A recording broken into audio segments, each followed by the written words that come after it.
十兄弟第四章。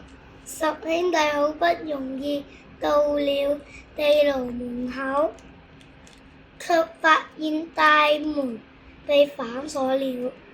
這時候，老伯軟骨頭說：讓我來。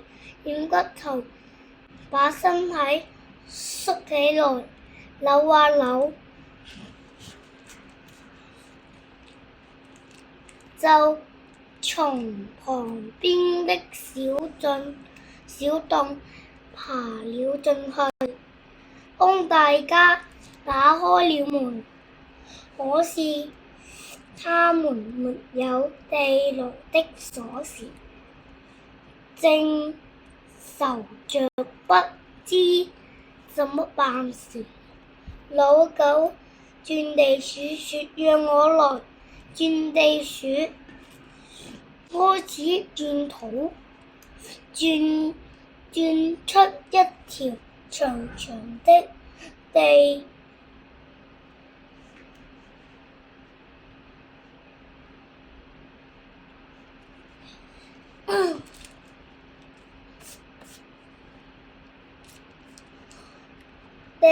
道通到地牢裏，救出了寶爸。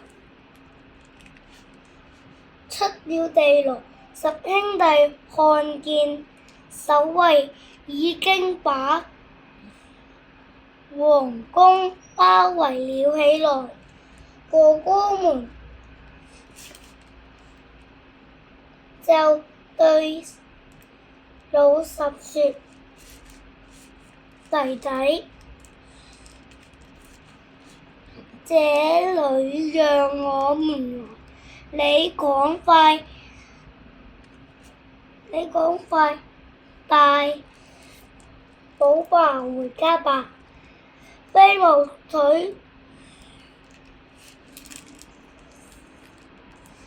老十飛毛腿說：總算輪到我了，我一定會把老爸安全送到家的。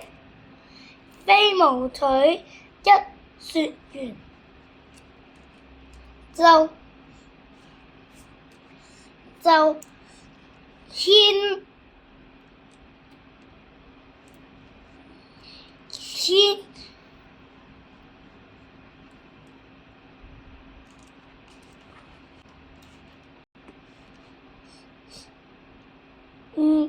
就牽着寶爸的手，喲，像一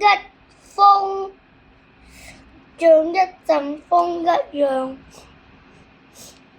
飛快地跑回家。後來皇帝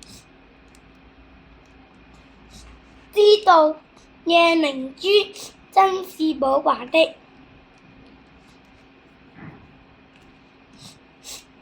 就還給了寶爸。